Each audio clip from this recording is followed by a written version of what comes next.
Also, if a person spends Shabbat in an open valley, which means he's not in a private domain, from wherever he is, he can go 2,000 amas each direction on Shabbat. Let's say you don't know how much 2,000 amas are, so he says you should go the amount of walking 1,000 medium-sized steps, and then stop there. That will be the end of your limit for Shabbat. Number 5. Now,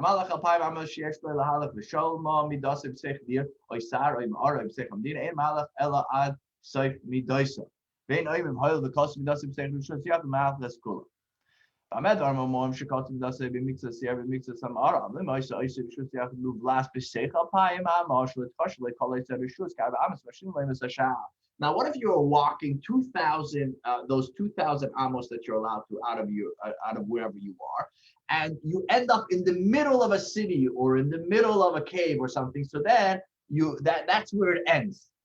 You don't say, oh, because it ends in the middle of the city, you could go all the way to the end of the city and start again 2,000 amos. That's where it ends.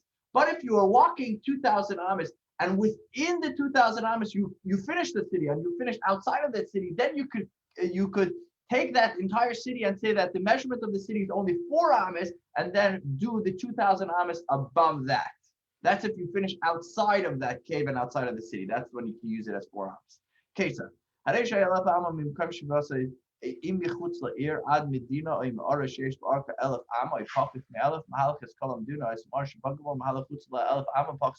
so he gives you an example in number 6. Let's say you're going 1,000 amos and then you hit a city, and then that city is a little less than 1,000 amos.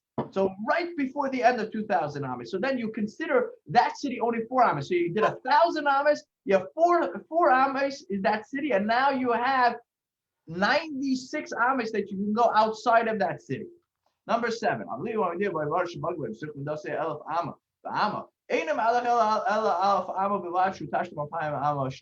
if you went 1,000 amos, you hit that city. Now that city is 1,000 amos and 1, let's say. So then that city is 1,000 amos. Sorry, not and 1, and less 1, which means that you finished it within the city. Then you can't go anymore. Number 8.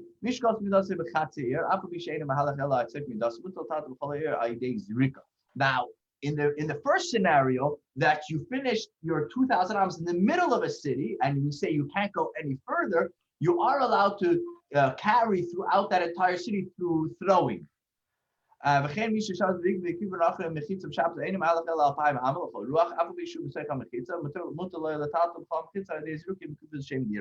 And likewise, if you were in a valley and other people came, let's say Gentiles or somebody, and made a mechitza on Shabbos, and you're still only allowed to go 2,000 amos because this mechitza was not done before Shabbat. You didn't have that permission. What? An enclosure. That enclosure wasn't done before Shabbat, so therefore you can't use it. But you're allowed to use through throwing. That is kind of the leniency that we give. Number 9. If somebody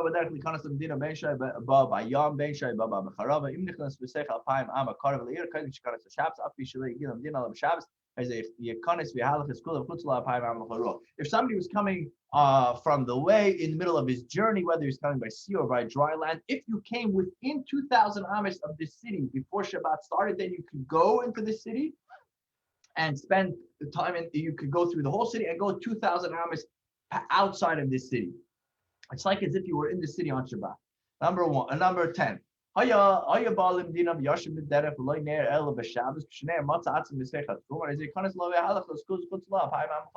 If you fell asleep and you woke up and it's already Shabbat, and you realize that you are within 2,000 amos of the city, then you can walk into the city and use the entire city and go 2,000 amos outside of the city.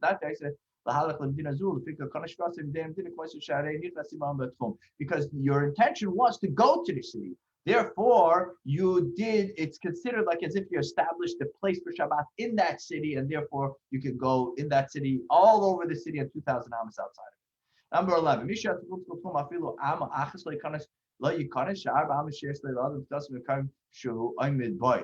Fika, Kivin Shiata Chutz Mitkuma, Amo, or yes, and Yesh become the inlay Alpha, Sekhabamis, Miamidas, now, if you went out of that measurement that we told you that you can, then all you have now is the 4 amis of your place. You can't go outside of that 4 amis. You have to sit and wait till that Shabbos is over. Likewise,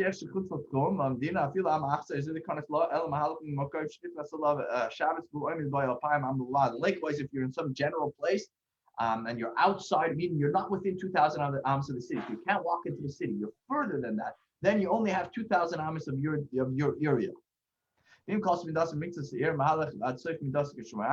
we said, if your measurement ends in the middle of a city, let's say you're 2,000 amos, but you can go to a different city. Let's say you could only if it ends in the middle of a city, you have to stop right there. It's a great question. My money says if a person has 1 foot inside and 1 foot outside, you can make it. Number 12. Misha tchutz makom shlei dat ken sheitzen achram ayruach ra'oi sheshagav yatzav ve'eloi el arba ames chazar ledas eloi oy ruach ra'oi sheshagav yatzav eloi el arba ames. If let's say you were pushed out of the city, you were pushed out of your limits. Let's say somebody took you, kidnapped you, or wind threw you out. You only, again, even if it wasn't done intentionally, you only have the 4 amis once you leave that limitation. Now, if you went back intentionally, let's say you were out and they said, I'm going back, and you went back, you still, even when you go back, you only have the 4 amis. You didn't gain the fact that you go into the city. But if the people that took you brought you back, or the wind that took you brought you back, then you're back to square one. If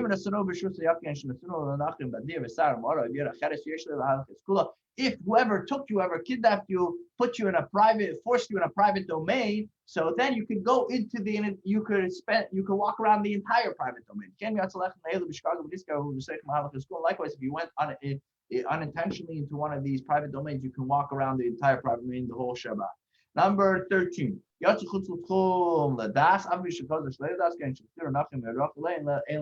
you intentionally, voluntarily went past the limits of Shabbat, even though somebody brought you back into the limits, or the wind pushed you back, because you did this intentionally, you only have the 4 amish, the 4 cubits. And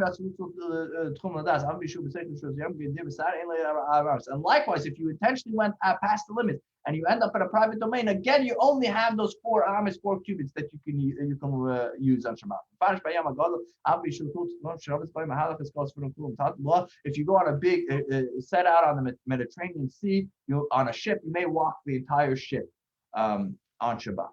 Number 14. Called oisa. If somebody went unintentionally outside of the limits, and where he ended up, there is mechitzos, which is enclosure. There's an enclosure, then you can walk the entire enclosure. But as long as that enclosure is not bigger than 2,000 amos. ממנו מוב לו מקצת בסייך המחיצה שנעשה ישראל לדעתה, הואיל ויש לי להלך את כל המחיצה, זה נכנס לתחום כפי שכנס והרי הוא כאילו לא יצא. When this enclosure that is created without his knowledge overlaps the Shabbat limit, since he's allowed to walk throughout this entire enclosure, he may re-enter Shabbat limits, and it's as if he never never went past his limits. Number 15.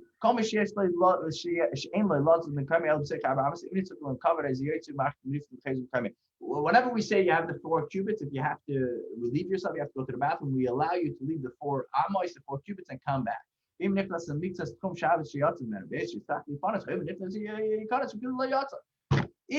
he went by going to use the restroom, he ended up back into his limits that he was allowed to, then it's as if he never left and he could go and enjoy. This is all if you went out by mistake. But if you did this intentionally, even if you go out to the restroom and you end up in your original limits, because you did this intentionally, you only have 4 cubits. Number 16. Based in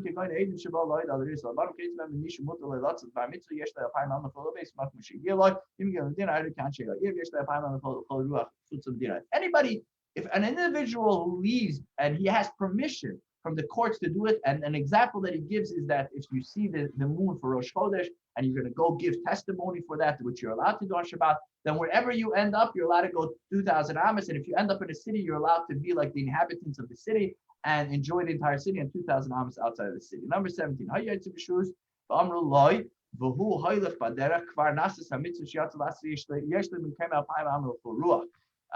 If he was on the way and someone told him that the mitzvah that he was going to perform was done already, for whatever, meaning it's not necessary for him to go anymore. He has 2,000 amos from wherever he has. He might move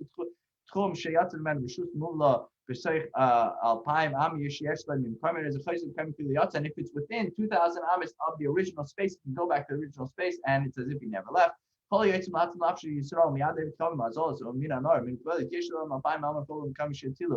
Anyone that goes out to save a Jewish life from someone that's trying to kill him, from bandits, from drowning in the sea, or from a mapoilis, is if a building fell on top of them, wherever he comes, he has 2,000 amas from every direction.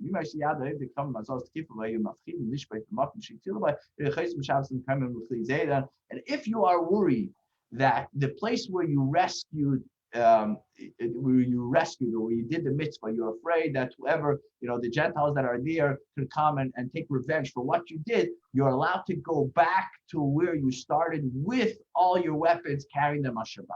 And with that, we conclude chapter number 1 for today. Thank you, Yosef. Okay, chapter number 2, or actually rather chapter number 28 of Hilchas Shabbos, of the laws of Shabbos. So we're going to continue talking about walking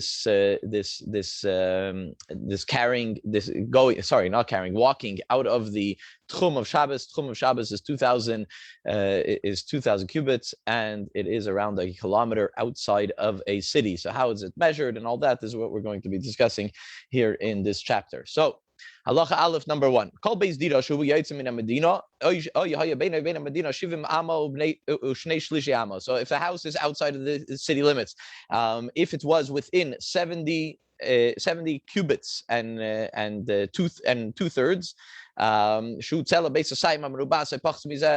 size is base of Sayim, so this is a 5,000 square cubits area. It's a squared area, or less than this. So as long as it's smaller than that, so then it's considered to be part of the city that it joins together with it. And it joins together with it. And when you go outside the city in order to measure 2,000 amas, 2,000 cubits in every direction, so you start counting the 2,000 only after this house that's outside the city. In that scenario, halacha base number 2. If it was close, if this house was close to the city 70 cubits, or by sheni and then another, let's say we said it has to be within 70 cubits and two-thirds, right? So if there was one 70 cubits away, and then there was another one 70 cubits away, and this is like it's going on and on like that, or by shlishi, etc., etc. So v'chein ad mahalach kama yamim, and this can go on for days, meaning you could be walking for days, and there's a house every 70 cubits. It's all considered to be one city. And when you start, where do you start counting the 2,000 amas, 2,000 cubits? From outside of the last house. To be considered a house, it has to be at least 4 by 4 cubits. The actual home has to be 4 by 4 cubits. He's going to discuss this also a little bit later, different what's considered a house and what's not considered a house.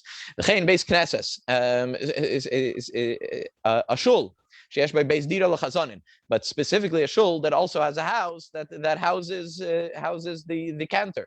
Or a temple, that a non-Jewish temple that has a house for the people that work there. And places that you store things, that also has a house, part of it, gesher, and a bridge, kever,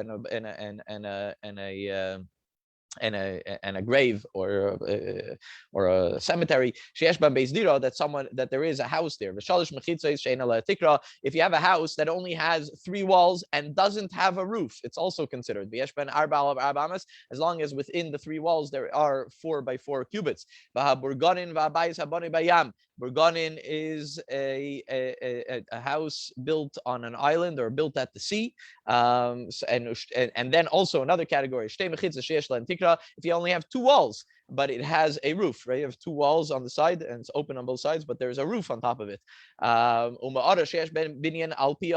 a cave that has some sort of enclosure at the opening of it. And there's a place for someone to live. So all of these are considered to be bias, a house that could be included into the city limits. If it was close enough to the city within the 70.66 amos.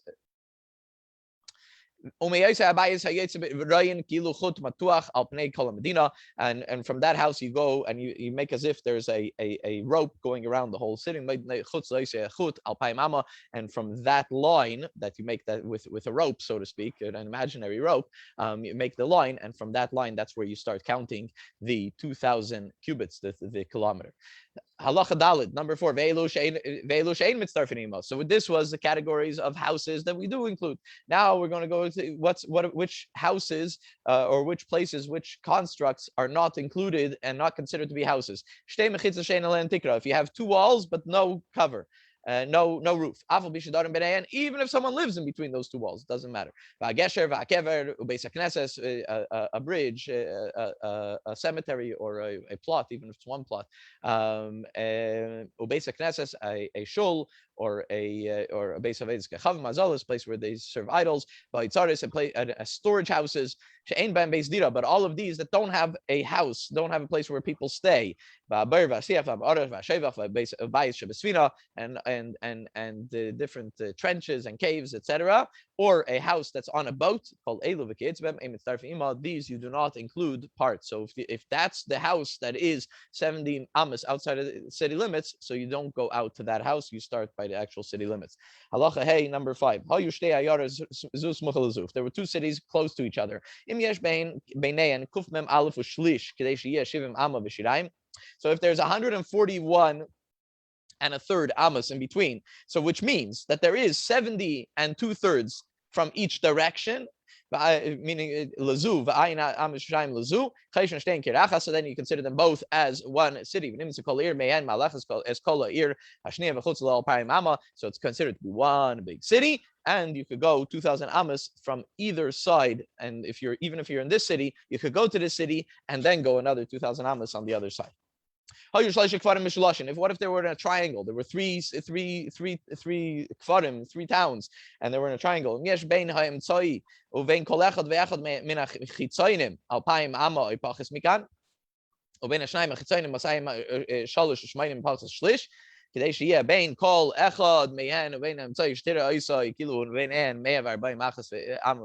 So basically, between them, there's the outer one in a triangle. There's one that's two that are on the same level, and then there's one that's the outer one.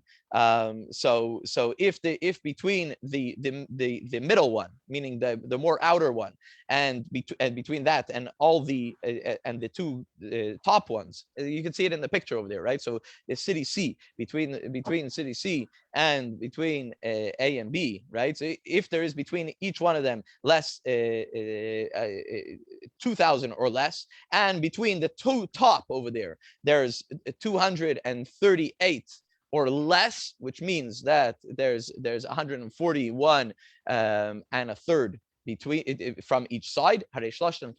So then they are all three as one city. And then you could count 2,000 amos from outside of the square of all three of them. If you made a wall, you were going to make a city, and first you made a wall, and then you settled inside the city. So then you start from the edge of the city, not from the wall. Yashva, but what if you made the city? You settled the city, and then you made a wall around it. Then you count from the outer walls of the city. Halacha number 6. What if a city was stretched? It was like a triangle or some sort of square. So since it has four corners, four corners. If the city is made in a square or a triangle, so it has four corners, you leave it the way it is. So you go to each, since it has four sides, you can go to each side and count 2,000 amas from each side. There's a picture. There's a picture here. You see the picture? Yeah. Haisa agula. What if it was round? Haisan lazavius. So you make it into a square. You make an imaginary square, and you make corners for the city. And you see the round city within the square. So the square goes over. It adds corners to the city basically. And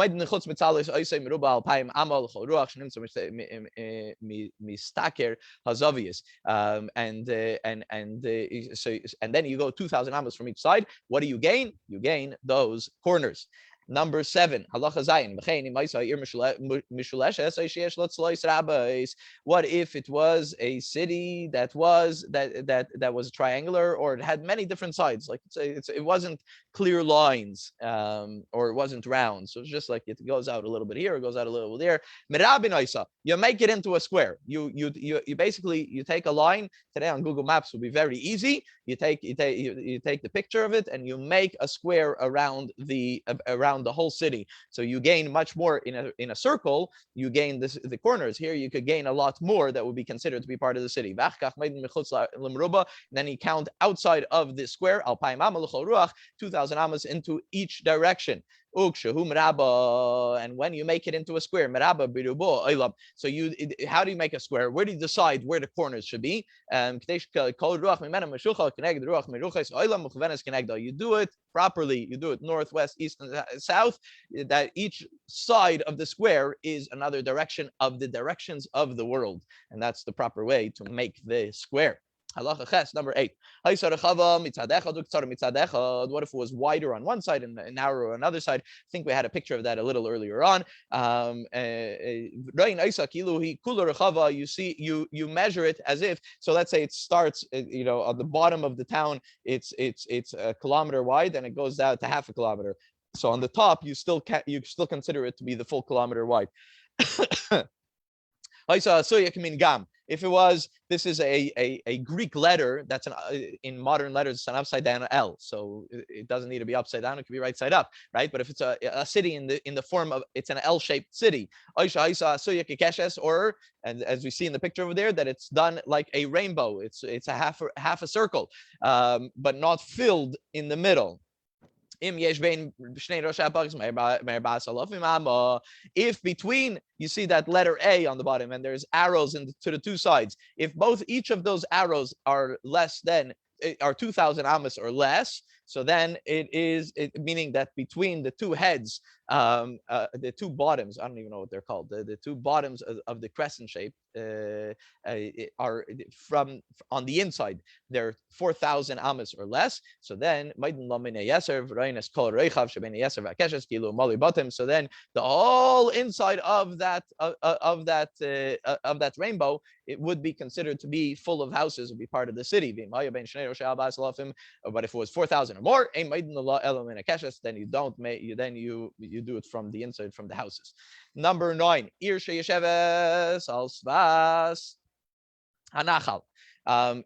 a city that's on the edge of a river, if by the river they put a dock, okay, there's a place they go out onto the river a little bit, right? And that dock is at least, that dock is at least 4 cubits on the river. And the reason they have it there, obviously, is to be able to stand on it to use the river. So then the Rambam says that the whole river becomes part of the city.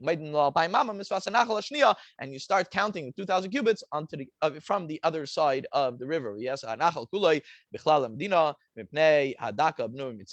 then the whole river becomes part of the city based on that dock. But if it doesn't have a dock, so you start counting 2,000 cubits from the outside of the last house before the river. And then the river is included in the 2,000 cubits when you're counting. Number 10, if someone people that live in huts. So Hutz is not a normal city. So then you don't include them. You count from right outside their house. But if you have it, in order to be considered like type of a city, so you have to have 3 courtyards, that each courtyard has to have at least two houses. Hukbu kulam. So then they all become one. And then you square them off, as we mentioned before. You make a square around them. And then you count 2,000 cubits to each side, like all other cities. Halacha Yud Aleph, number 11. So how do you count? How do you measure? Today you have measuring tapes. Today you can use lasers to count and get a proper count. But back in the day, how did they count? So they made their own measuring tape. How did they make their own measuring tape? They take a rope, and this rope has each rope has a certain size, and that way you could know. If you take this rope, you know how many cubits, how many amos it is. So the Rambam says that the rope that you should be using in order to make all these measurements, you should only use rope, chevel, a string that is chamishim amma, that is 50 cubits. Not less, not more. And it should the rope should be made out of flax, because flax won't stretch. Other types of material, you might go and start, and all of a sudden you're 70 amos because the string started stretching. So therefore, you should make sure to use something that doesn't stretch, something like flax. Guy. Now, what if you come to a guy? A guy is a guy. He says crevice. Crevice means that it's like a dip. No. Yeah. Like no. What do you call it? At the end, on the side of a mountain when it goes down straight. What's it called? A crevice means it's a little. It's dug in. Like right. Dug into the side of the house or the side of the of something. Right. Yeah, so that's what I thought it was. Okay, I was looking at it before. So this idea, because when you're gonna a valley, Liba says a valley. I think valleys are different because I think it's just going straight down instead of going down slowly. But yeah, some sort of valley that goes straight down. No, what do you call it with the side of a mountain that's straight? A ravine. A cliff. A cliff. A cliff. More like a cliff. That was the word that I was looking for. Yeah. So it's a valley. It goes down, but it's straight down. Right. So the problem is that if you're going to use this string and you're going to put the string down the cliff, even if it's a short amount of time, you're not going straight, right? So how do you? The Rambam is going to discuss this back and forth. How you measure when you come to something that goes down, if you include that in the measurement or not. So he says, if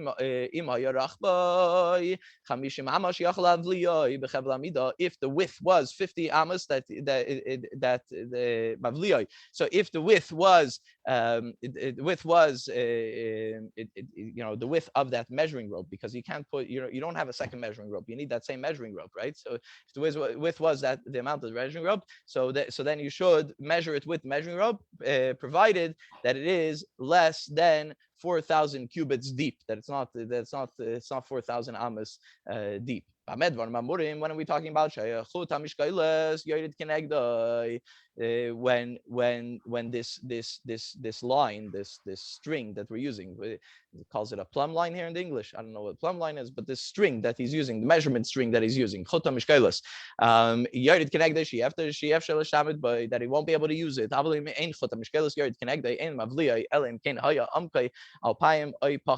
So then, if the plumb line does not descend directly, one should not span the crevice with the measuring rope unless the crevice is 2,000 cubits or less in depth. Halacha Yud Gimel. Haya Gai Me'ukom. So now we're coming to a valley that is not going. So it's not a cliff. It goes, but it's a gradual descent.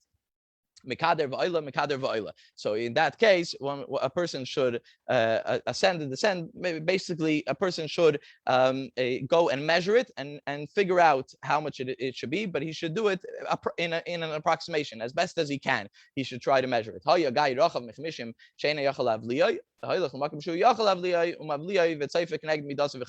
if it was you can't he can't measure it because it's more than 50 and the string is only 50, so then he should go to the approximate space where he thinks is the end of the 50 and he should continue from there.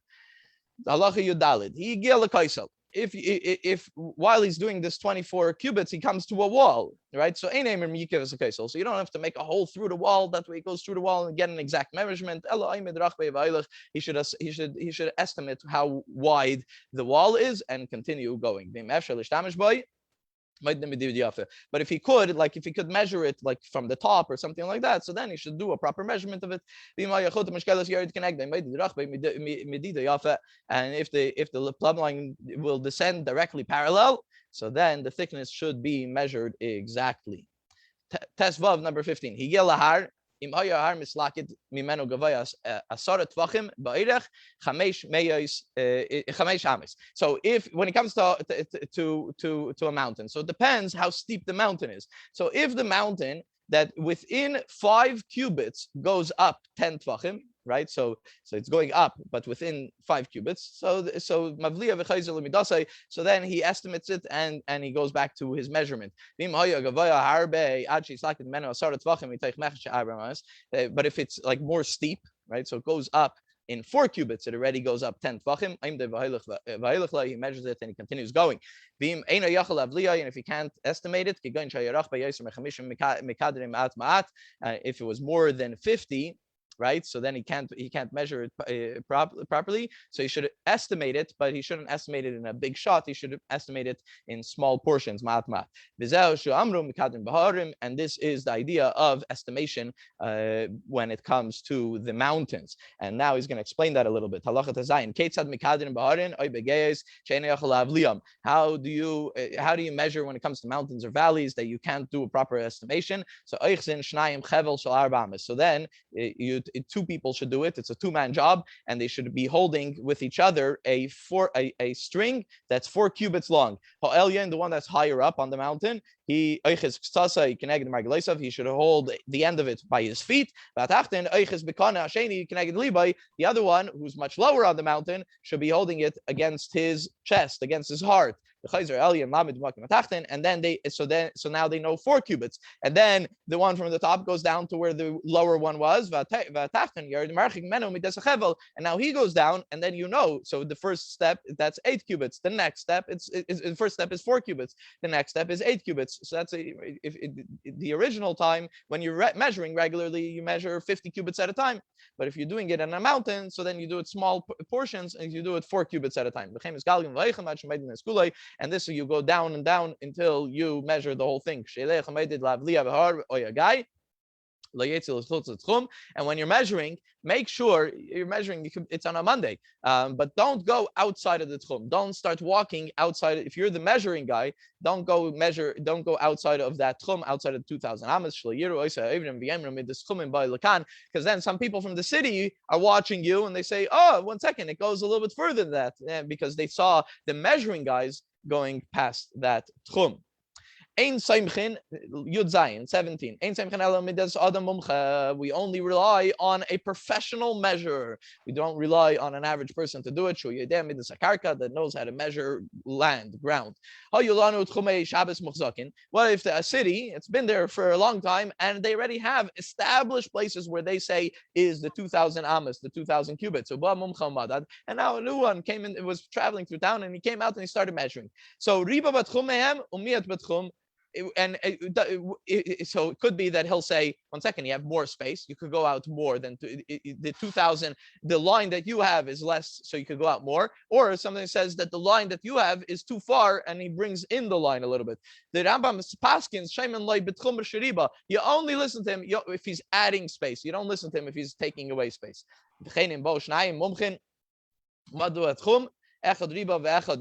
If 2 people showed up and they were like, this is the first time you're doing it, and you hired 2 specialists to measure, and they made 2 different lines. These 2 specialists made 2 different lines. One made it longer, one made it shorter. Shemlam Rabba, you go according to the one who said you have more space, the further line outside of the city.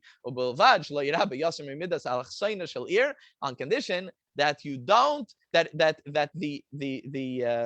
the added part from the shorter line to the longer line is not more than the width, but not the width, the diagonal width of the city. That's that. If it's more than the diagonal width of the city, then it's not good. The further out line. And then the Rambam explains this mathematical idea that he has. Halacha Yudches, number 18. So in general, when one measurer comes and he gives more, so he says, so remember we said that the city has to be a square. So it could be that this guy went to the edge of the city and he started measuring, but he walked crooked. He walked diagonally, right? He didn't walk straight out. He walked in a diagonal way. And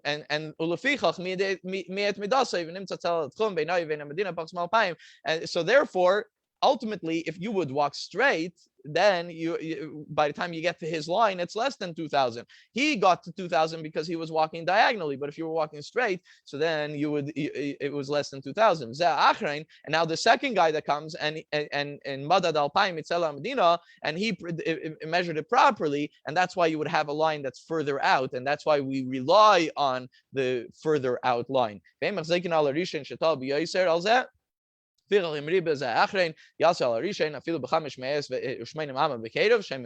basically, we listen to the outer line, even if it's another 580 amos past the closer line. But Yisrael said, but if it's more than 580 amos, then we don't go to the outer line. Final halacha number 19. Afilu eved, afilu shifcha ne'emanim loymar. Women, sorry, not women, slaves and maidservants, we are trusted when they tell you ad kan tchum Shabbos, that the tchum Shabbos goes until here. And someone that's above bar mitzvah is trusted to say that I remember when I was a child that this is the line, this is till where we were able to go. And we rely on his edus, on his testimony when it comes to this. So this is in general, this idea we are more makel, we're not machmer in this because this is a rabbinic we're less stringent. We're not so stringent. Lenient. We're more lenient on this because the fact that it's 2,000, right? Because in a Torah it would be more, but so the fact that it's only 2,000 is a rabbinic, so we're not as stringent about it. Thank you, Label. Are you able to scroll? I have a class coming up, so I'm going to be on for a little bit, but I'm not going to be able to scroll. You're not going to scroll at all, you're saying? I could start, but I'm going to have to leave at some point, so maybe you should have someone. No one else here knows has. Well, okay, so I'll start. Start, okay, and you'll let me know when you're going. Okay. Okay. Thank you very much. Okay, so we just learned about the tchum, about the Shabbos limits of how far you can walk beyond city limits, and all of the geographical and technical details. Now we're going to chapter 29, and we're going to learn about what it means to sanctify the day. Mitzvah's essay, it is a positive commandment from the Torah that we have to sanctify the day verbally. Right. As the verse actually says, remember the day of Shabbos and sanctify it. Remembering means, what does it mean to remember? Remember means to laud it, to praise it with, and to sanctify it. And when do you have to do this? When is the appropriate time? When the entering of Shabbos and the ending of Shabbos. In the beginning, it means with Kiddush, as it's called in the beginning of the day, and at the end is through Havdalah. And now he's going to explain. What is the text that we sanctify the day with? So I'm just going to say it in the Hebrew over here in the second halacha. Baruch atah Hashem Elokeinu melech haolam asher kiddushanu b'mitzvosav v'rotzavanu. Shabbos kol shabi avarotin in kolon zikron ma'asav v'reit shitchil and mikra kiddush zeicher l'tzias mitzrayim kivanu b'char t'besan nekidash mikol amim. Shabbos kol shabi avarotin in koltanu baruch atah Hashem mekadesh hashabbos. That is the prayer in halacha 2. Halacha 3 now gives us the prayer for Havdalah.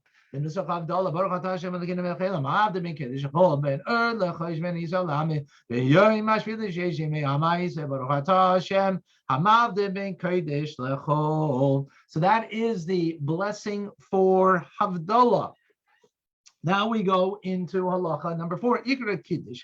Balayla, when is the main time that we sanctify the day with what we call Kiddush? Is at nighttime. However, if you did not sanctify the day by making Kiddush at nighttime, whether you did it inadvertently or purposefully, you still have the mitzvah to sanctify the day, the entire Shabbos. Likewise, if you didn't make Havdalah at Saturday night after Shabbos, then you have to make Havdalah the following day until the end of Tuesday, which means until Tuesday nightfall. You might say Shabbos bilvad, but you do not make the blessing on the fire Saturday night, only on Saturday nights, and not after Saturday night. In other words, Sunday, if you forgot, you make the rest of Havdalah, but not on fire. Halacha number 5. It's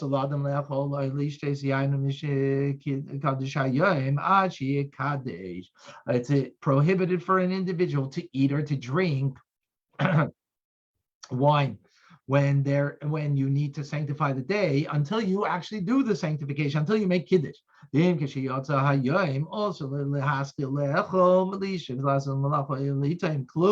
Likewise, when Shabbos ends, it is prohibited for you to begin to eat or to drink or to do any kind of malacha, any kind of labor, to taste anything until you make Havdalah. But to drink water after Shabbos before you made Havdalah, that is permitted.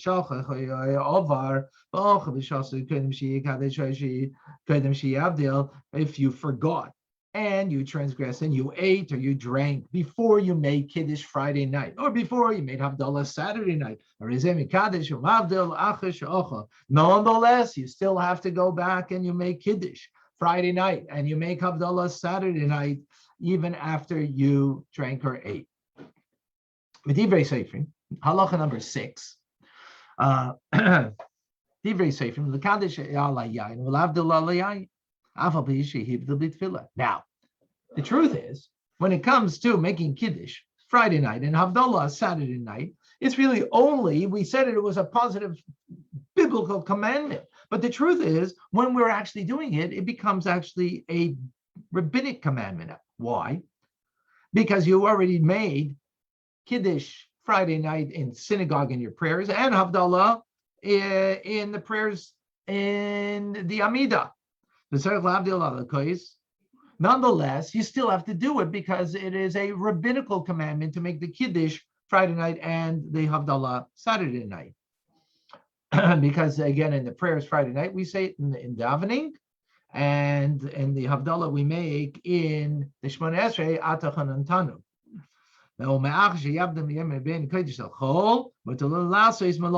And Saturday night, after you make your prayers and the Amidah, you said Ben Kodesh Chol, you separated between the holy and the profane as we do in the Amidah, then it is permitted to do labor. Because earlier we said it wasn't because you had to make the Havdalah, but since we do it in the davening, then it becomes permissible to do acts of labor. Even though you still did not make Havdalah on the cup of wine. How do you make the Havdalah? You first make it on the wine, and then afterwards you, this is for Friday night. How do you make the Kiddush? You make it on the wine, and is the other, and then you wash your hands after you make Kiddush in order that you can break bread. So he explains now in detail, how do you do this in halacha number 7? You take a cup. It has to hold a revius, which is approximately 3 ounces or more. And you have to clean it from within and from without. It has to be clean. Fill it with wine. Hold it with your right hand. And it should be held 1 cubit, 1 handbreadth or more from the ground or from the table that you're making kiddush from. Below you say bismillah and don't hold it with your left hand. In other words, just hold it only with your right hand. Make the bracha and the kaddish, and then you make the kiddush of the day. And the custom is, even though it's a custom, but it's not. In other words, it's not part of the obligation biblically or rabbinically to sanctify the day, but we do add we add that beforehand. Those are the verses from Genesis of Shabbat. Then you make the blessing on the wine, and then you make the blessing on sanctifying the day. And you drink a mouthful, which is at least half of the cup of wine that you're drinking. Mashke is and you give from everybody that is there. You pour into their cups. Then you wash your hands and you make a maitzi, and then enjoy your Shabbos meal. Number 8, when you're making the kiddush, it has to be in the same place where you're going to eat.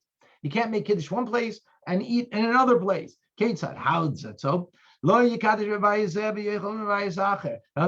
in one place, and you make kiddush by like my son 4 doors down, by him and his my daughter-in-law, and then I'm going to go to my house and wash. No, you have to make kiddush in the same place. You can't do it in 2 separate homes. But you can make it in one corner of one house, in your house, and wash and eat in the other corner of the same house. So then why is it Friday night you make kiddush for those that there's a custom that some people make kiddush Friday night in the synagogue? That is because there are times back in the day used to be that guests, they would bring their own food. They would eat in the synagogue, so at least you make kiddush for them, because not everybody would have wine. They'd have their own food that they would come with, and that you make kiddush for them, and then they would be able to go wash and eat in the synagogue. Halacha number 9. If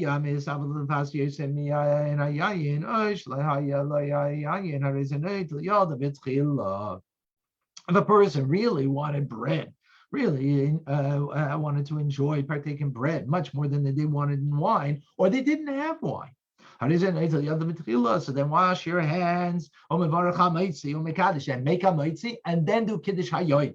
You say before that, then you go wash, instead of making berei pri hagafen on the cup and then making kiddush of the day, sanctifying the day, so you make it over the bread. Then break the bread and eat. However, that's good for Friday night, but you can't do that Saturday night when you're making havdalah, but you have to make it on a cup. Number 10. Someone who had in mind. Remember, mind is very important. What our mindfulness is very important. You had in mind that you wanted to make kiddush on a cup of wine, Friday night, and you forgot, and you went to wash your hands before making kiddush. Now you should make your kiddush on the bread. And you don't go then and make on the wine the kiddush once you have washed your hands to make on maitzi. You go and make the kiddush over the bread. That was all Friday night. Now he says there's also a mitzvah to make a blessing over wine on Shabbos day before you eat your second meal. Kiddush Rabbah. This is called the magnificent great Kiddush, the great Kiddush.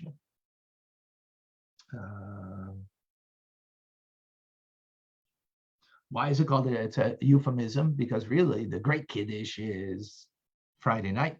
right? That's when you're making the special blessing. Here, you're only making Brei Pri Hagafen, but because of that, we give it this great significance by calling it the Great Kiddush. That's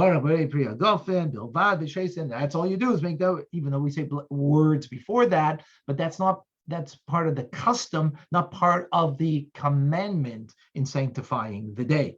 So therefore, all we do is make the Brei Pri Hagafen, and drink, then wash your hands and make your celebrated Shabbos meal, the second one. Also, you're not allowed to eat anything before. Once you've davened, you have to make kiddush before you can eat. And also this kiddush, you can't make it kiddush in one place and eat it in another place. They have to be in the same home in order to what we call kiddush and makom suda, kiddush and the place of the meal. Number 11. A person can sanctify the day on Erev Shabbos when it is still daylight, when it's not yet nightfall. Shabbos did not enter. Likewise, you can make Havdalah even though it's still Shabbos. In other words, that Havdalah won't allow you that you can do labor because it's still Shabbos, but you can still do that.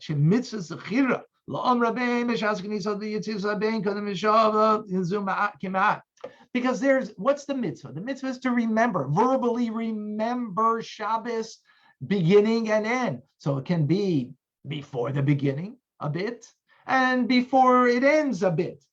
And it's remembrance. Again, they will not allow you on Saturday night, if you made Havdalah beforehand, before Shabbos concludes, that you can actually now do labor, because you have to wait until actually Shabbos finishes.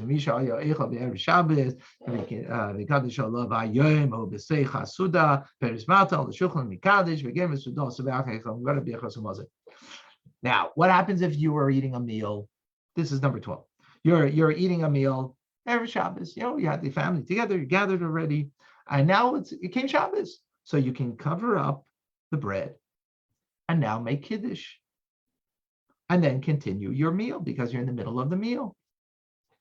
And finish that meal. And you make then you bench, you grace after meals.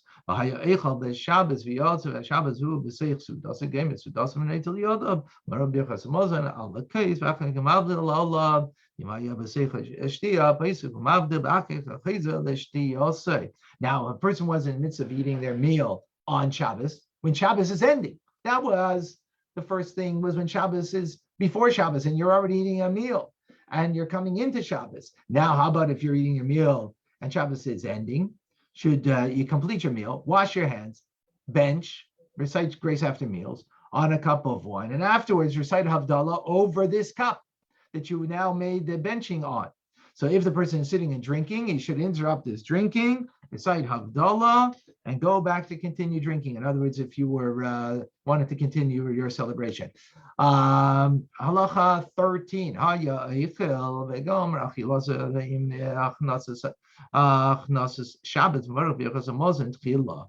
If you were eating, then you finish your eating with the entering of Shabbos. So the best thing is first bench. And then make Kiddush on a different cup.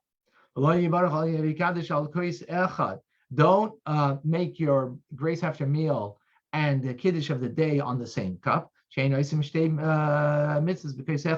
Because each one is a mitzvah itself. There's a mitzvah for Birchas Hamazon, benching, that's a positive commandment in Torah, and there's a mitzvah of remembering Shabbos with the cup. So they should each have their own separate value in their own separate cup.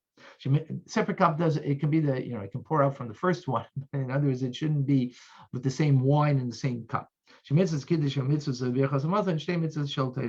they're both biblical commandments. Number 14.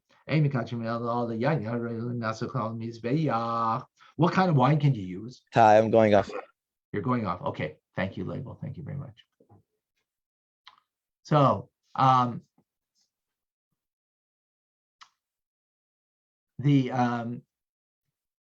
so you can only make Kiddush on wine that is fit for libation on the altar. Or therefore, if there was mixed in it some honey or yeast, even if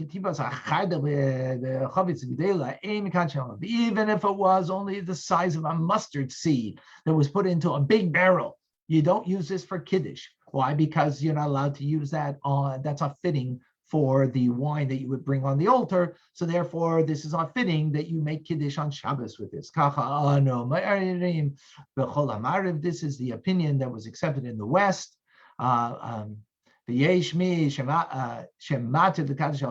There are those, though, that permit this.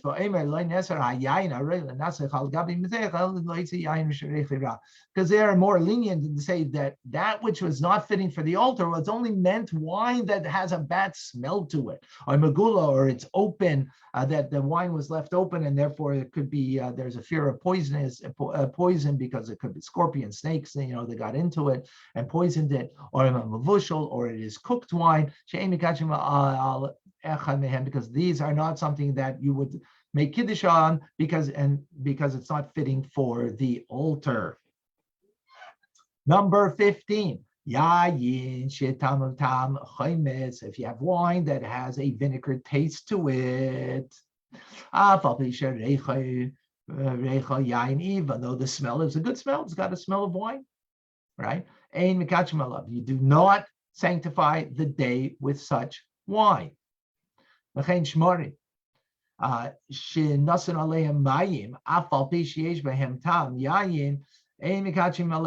Likewise, if you have sediments of the wine and you put water in order to dilute it, even though it has a taste of wine, you do not sanctify the day of Kiddush with it. When is this as such?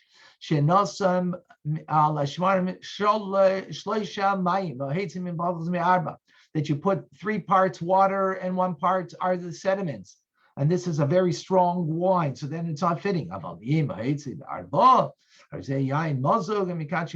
However, if it's got 4 parts of water and 1 part of the sediment, meaning it's it's properly diluted, because back in the day made wine that was extremely strong, and if it was not diluted properly, then it was not considered water and wine that should be used for sanctifying Shabbos with.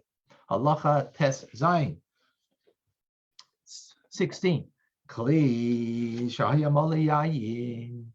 If you had a person who drinks from a container, a vessel that was full of wine, afilu maxi kamarevies im shasim minima ataresem pogmai v'nifsal ve'im mikachim ala shar mipnei shuhu kishir cases. So one person made a kiddush on it, right? And it's a big cup, a big cup that you had, and you drank a part of it because you only have to drink a full mouthful from a revius of 3 ounces, and something that contain 12 or 18 ounces, let's say. Now, someone else wants to come and drink from it, but it's considered invalidated because it had already been used for 1 kiddush, right? So what you need to do is pour more into it, and therefore it doesn't make it now invalidated, right? We're talking about if it wasn't poured more into it. Number 17.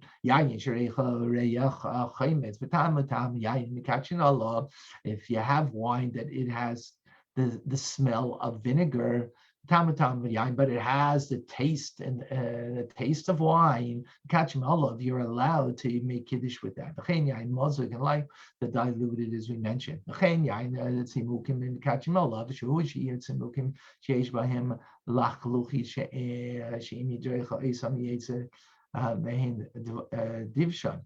So you can make wine over raisin wine as long as it's made from raisins that are not completely dried out. If one presses in, some of the sap, some of the concentrate of the syrup will come out. So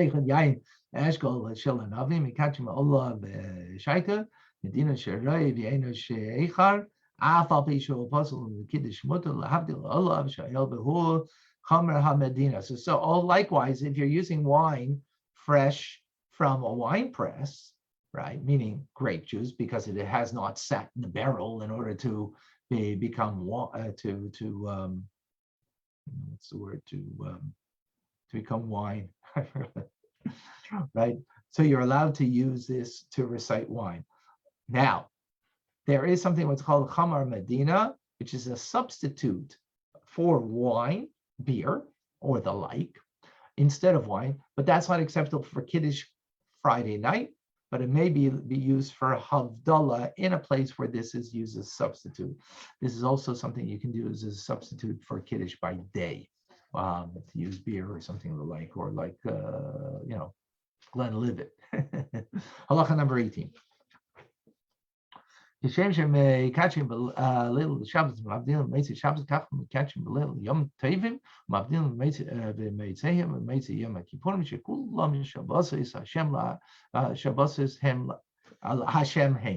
So just as we sanctify Friday night and we make Havdalah Saturday night, likewise we also sanctify the holidays and we make Havdalah on the holidays like Pesach, Shavuos, and Sukkot, and Rosh Hashanah and Yom Kippur, and also on Yom Kippur.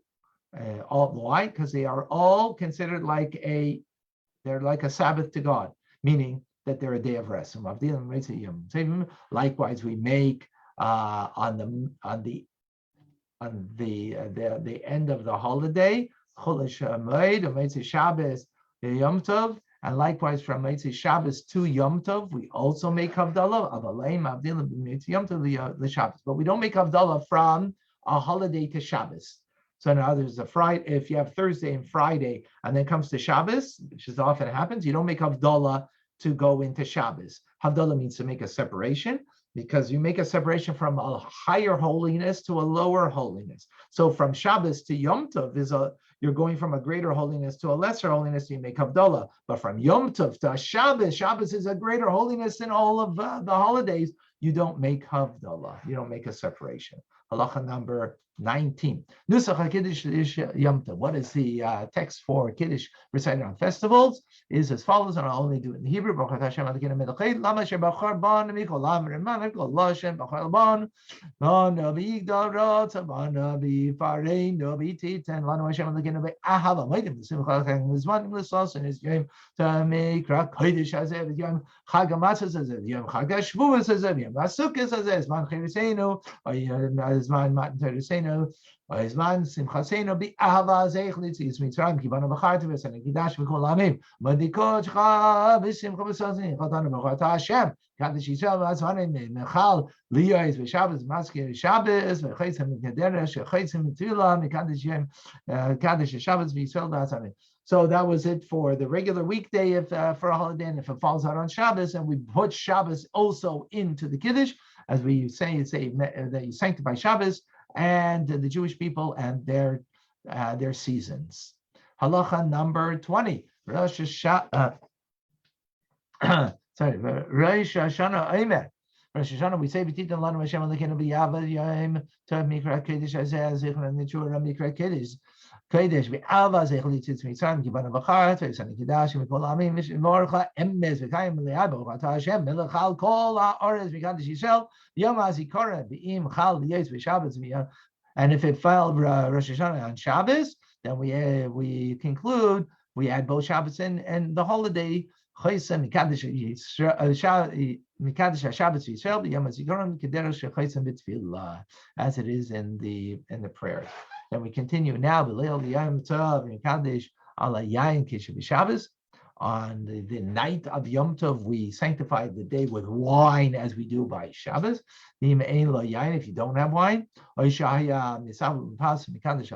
you prefer to have the bread, then you make it on the bread. The Yom Tov, Kiddush Rabbah, Kiddush and Kiddush Shabbos. Likewise, by day we also make a Kiddush, as it's called the Great Kiddush. It's a euphemism again for the Kiddush we make by day. First,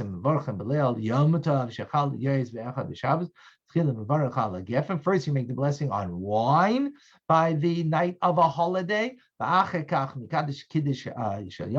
then you make the Kiddush as we already went through the text of the Kiddush. So first on wine, then the text of the Kiddush.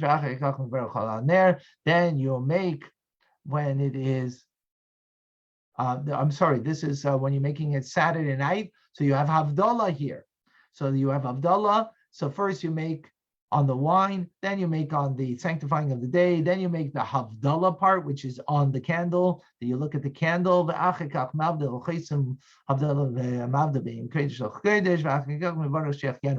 you make the Havdalah, the separation. Now the separation here is between holy and holy, as opposed to when you make it Saturday night to a regular mundane day, being holy and the mundane.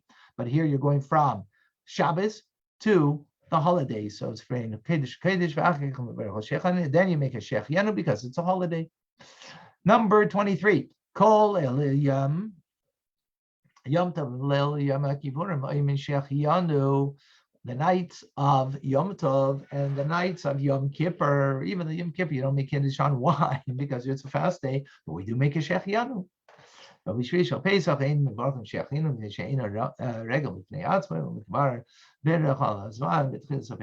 all the holidays you make a Shechianu, except for one holiday. Shvi Pesach, the seventh day of Passover, you don't make a holiday, even though it's a day of rest that you don't work.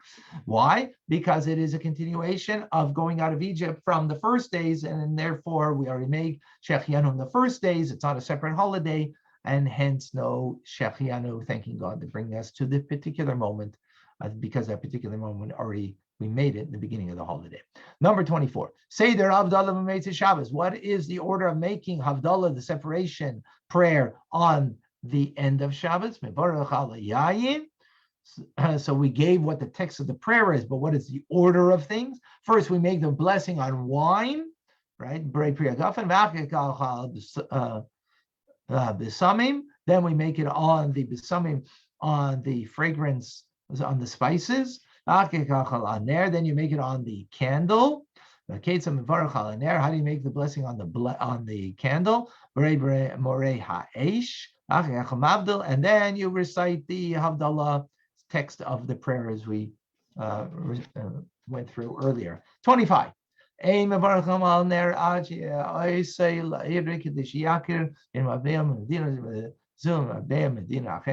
do you make the blessing on the candle? Only when you have benefit from the candle. When you have benefit, when you can make a distinction between a coin of one country and a coin of another country. In other words, can't see it, it doesn't make a difference, and then you don't make a blessing. What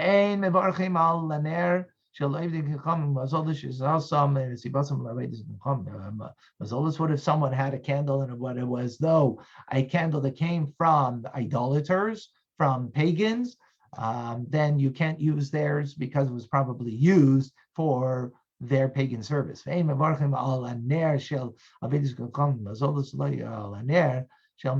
likewise, you can't make a blessing on a candle that was used for the deceased. 1 second. Because that candle is not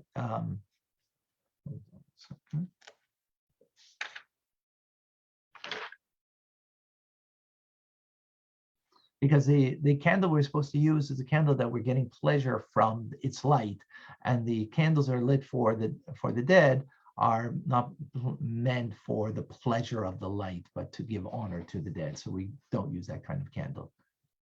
So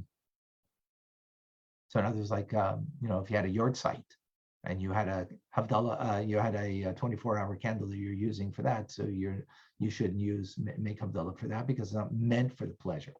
Number 26, Israel Shehidlik.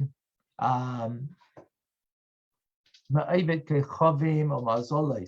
if you took from a non-Jew, an idolater, and you took from their flame? Now you lit something from them. That for such a flame you could take, because you're not using theirs, you're just taking from their flame. If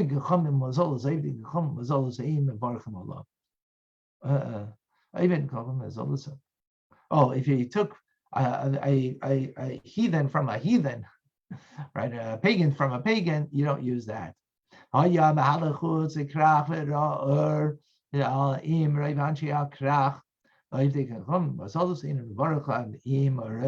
What if you saw a big flame outside of the city? If most of the city were Jews, then you can have pleasure from it because it will not be served for idolatry. But if most of the people are heathens in that city, then you're not allowed to make the blessing from it. Or shel kivshan shel taner or shel kiraim lechatchila yivarach alav, a light that comes from a furnace or an oven or a range. You shouldn't on the outset make a blessing from it, because its main purpose is to heat or to cook. Its main purpose is not to give light. That's a very secondary, but if you did, then you could use it because it does have a secondary use for light.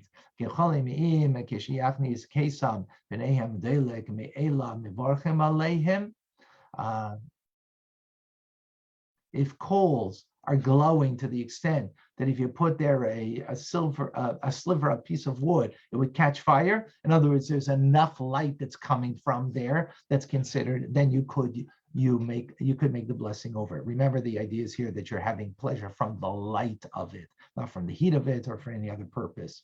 If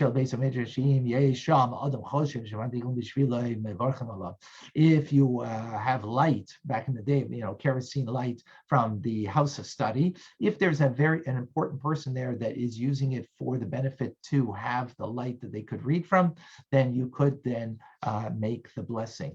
Because the main purpose of light in the Beis HaMikdash was not only for reading purposes, it was just to give honor to a study hall, that it's full of light, and therefore, because its secondary purpose is here for the light that is being used,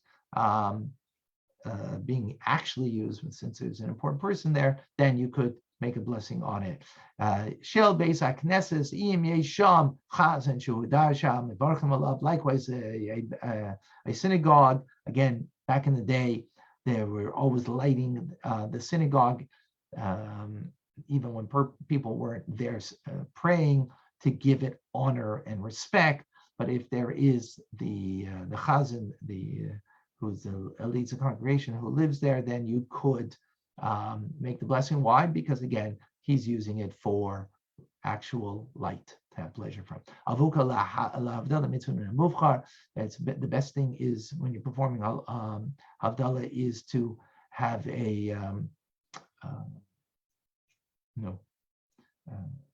best is to have a torch, meaning more than one wick. And that's why Havdalah wicks are, the braided ones, that they have more than one wick. That is the preferred way to do the mitzvah. Or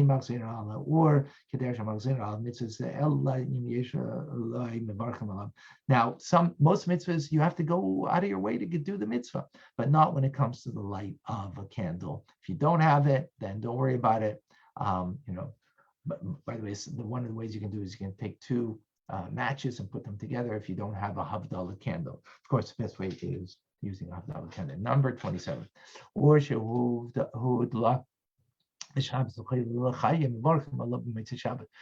have a candle that was lit on Shabbos, permissibly for a sick person or for someone who's giving birth, you could use this on Saturday night, even though it was used.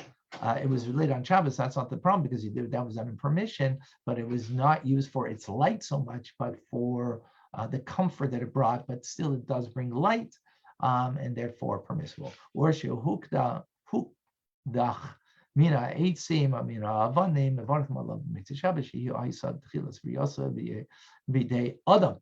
Now, if you took two pieces of wood and you rubbed them and you got fire from that, you're allowed to do that for Saturday night, because this was the beginning of Adam, how he got fire. It came Saturday night. He was scared, kicked out of the garden. And, so God said, rub some pieces of wood together and you'll have fire. So this is the main way that we had how fire was discovered. Therefore, we're allowed to do that for Saturday night for the light. However,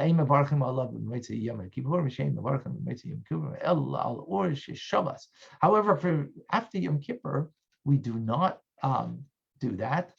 In other words, create a new fire. But where the fire is supposed to use on Yom Kippur, after Yom Kippur, when we make Havdalah, is a fire that rested. So we were supposed to have a candle that was that we put a 24-hour candle, especially a tshuva lich for, or not a tshuva, a Yom Kippur light that is for Yom Kippur, and from there we make the Havdalah from that particular, or make, sorry, the flame. We use that for after Yom Kippur.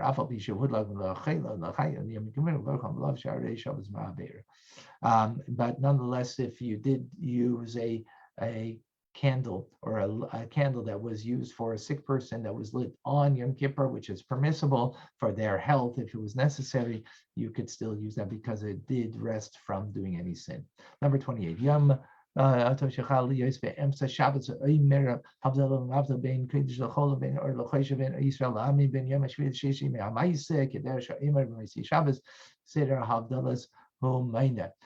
Tov that falls out in the middle of the week, right? A holiday doesn't fall in the week.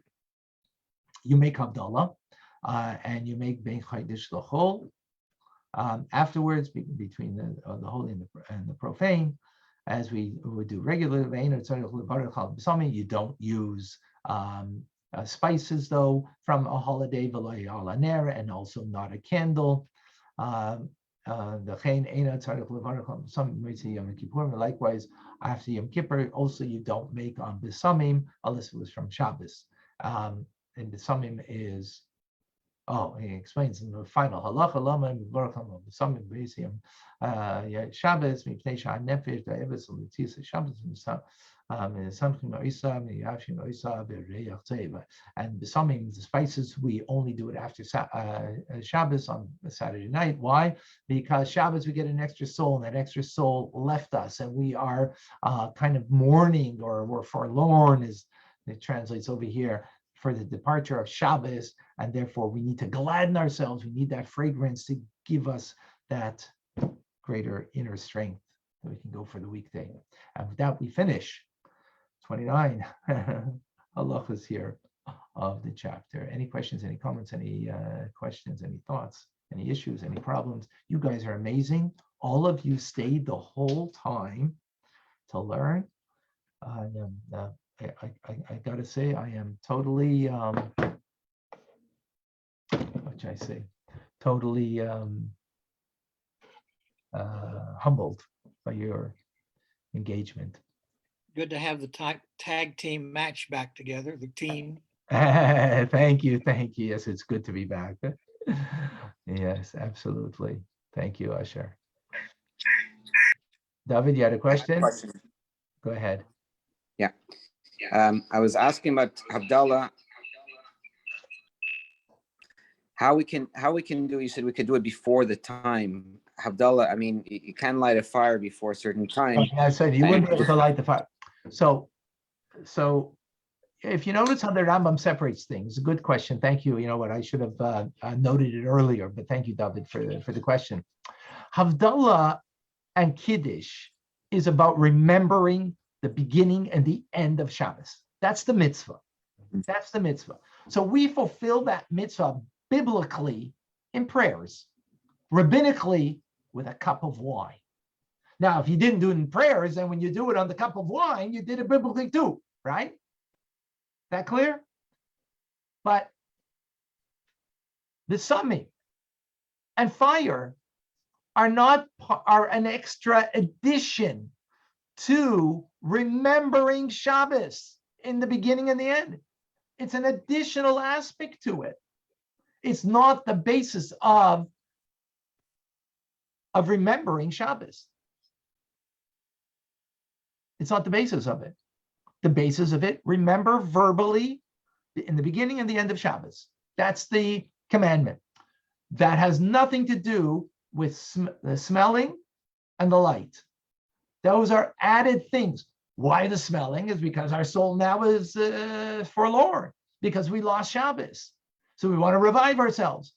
Got the smelling salt, right? The Jewish smelling salt for our soul. But that's an additional, that's adding something to the essential idea of what the mitzvah of Kiddush and Havdalah is. That's an additional thing that is added to it. It's not the essential point of what Havdalah is. So Havdalah is, so therefore the essential thing of Havdalah is to remember at the end.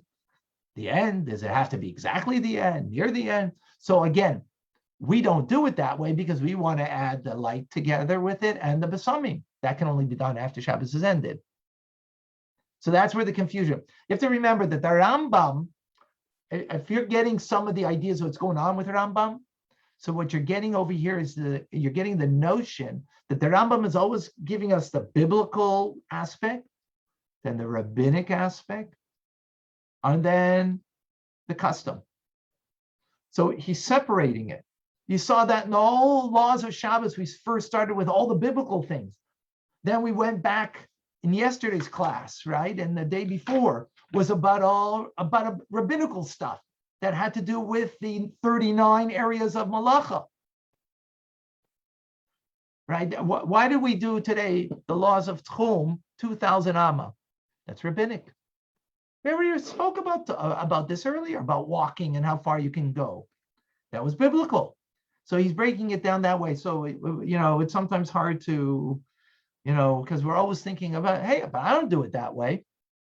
The Rambam is giving us a breakdown how we can appreciate everything, the biblical law, the rabbinic law, the custom, right? So the biblical law in the midst of Kaddish is Yom, Zocher is Yom HaShabbos HaKadshay. That's the verse, right? You have to remember Shabbos and sanctify it. When do you have to remember? 2 times, beginning and the end.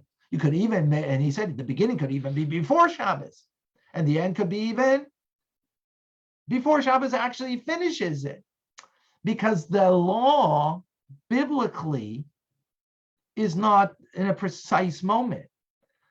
Rabbis came and said, now do it with a cup of wine.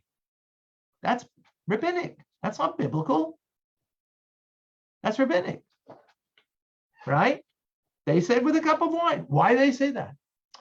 To add more importance to it, right? They're adding more importance to it. Do it with a cup of wine. You're giving more significance to it. That's what they came and did. Well, it was the rabbis that did it, right? You would have been fulfilled the mitzvah when you said Saturday night in shul, you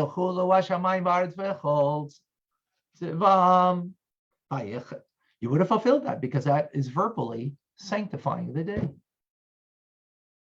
And you would verbally fulfill it when you do Motzei Shabbos in your Amidah, as we do in the 4th blessing, right? You would have fulfilled it biblically. Rabbi said that's not enough. Rabbis came and said, we need to honor, sanctify the day even more, and we need to give it more importance. You're going to do it with a cup of wine at the beginning and at the end. Now, that cup of wine, you could fulfill it before the day starts, in the middle, near the end of the day. Remember, that's only to remember it. You can't use the fire, you can't use the besomim then because it hasn't finished. That will be afterwards. So that's how we end up doing it. But thank you for bringing that up because I had it in mind when we first learning. But things go quick. The teaching have to go quickly that I didn't bring up. But appreciate that. Any other questions? Is that clear now? So how long before Shabbos would end would people typically do that? I mean, we don't. Typically we don't do it. Yeah. So again, David, remember, he's giving us. Typically, let me ask you something. Typically, are you walking outside of the limits of the city? Are you typically doing that? No. Okay, so what's typical? No, don't go into the typical. Okay. We have to be very careful. No, there's no such thing as typical. He's giving us parameters of the law. That's what's important over here. We're understanding the parameters of law. Now, in law, there's biblical law, rabbinic law, and then how we do it. So we have to be very careful. And that's very important because when you know the distinction between one thing or another, then you know, for like, if you're going to, we ourselves, we got to try and do it the best way we can, right? The best way is we're going to make Kiddush with that cup that holds a Revias, and exactly how he told us how to do it, right? But at the same time, if someone else is doing it, right, and they're not doing it the best way, so we need to know what's the distinction. Are we going to make a big thing about it? Are we going to now, rebuke them for this? If you're ignorant and you only know the way you do it, then you won't know what are the parameters and what's, where can you be a little lenient, where could you not make a big deal about it? And, okay, you can educate people and tell them and teach them, the best way, best practices. But you know what? And even if it's not about telling someone else, for ourselves, we need to know. We need to, we need to learn and understand what is, what's the makeup of the law. That's what the Rambam is giving us, a little insight into the making up of the law. I mean, a little bit, not really need to study Talmud for that to get the more of the reasoning and the arguments in between, that's behind all of this. We're not getting that. Sometimes we give a little bit to give a little understanding, but there's so much more here. But at least we're getting some idea of the makeup of things. Is that clear? Make sense? David? Yeah. Okay, good. Yes. Yeah, Thank you. Yeah, it's very, it becomes very confusing because we live life in a certain way because this is how we've been directed, and it's correct. But when you get now the parameters of things, so it gives us a much more deeper appreciation of everything that we're doing and the nuance of it. Okay, hold on one second. Yeah, I'm just teaching. I'm going to call you back soon, okay? Thank you. Okay, thank you. Sorry. All right, are we good? Any other questions? So thank you for bringing that, because of a very important clarification in the concept itself and in the greater picture of it. All right, Vilma, Michael, Irma, Diane, and Sarah, Liba, Davida, Eugenia, Gisto, and David, and Batya, and David, and Denis, and Masha. Oh, you guys, you give me life. Vice versa. All right, it's good to be back.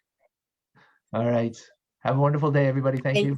Thank you, Rabbi. Thank you. Thank you, Rabbi. Thank you. Thank you, Rabbi. Well, all the best. Have a wonderful day.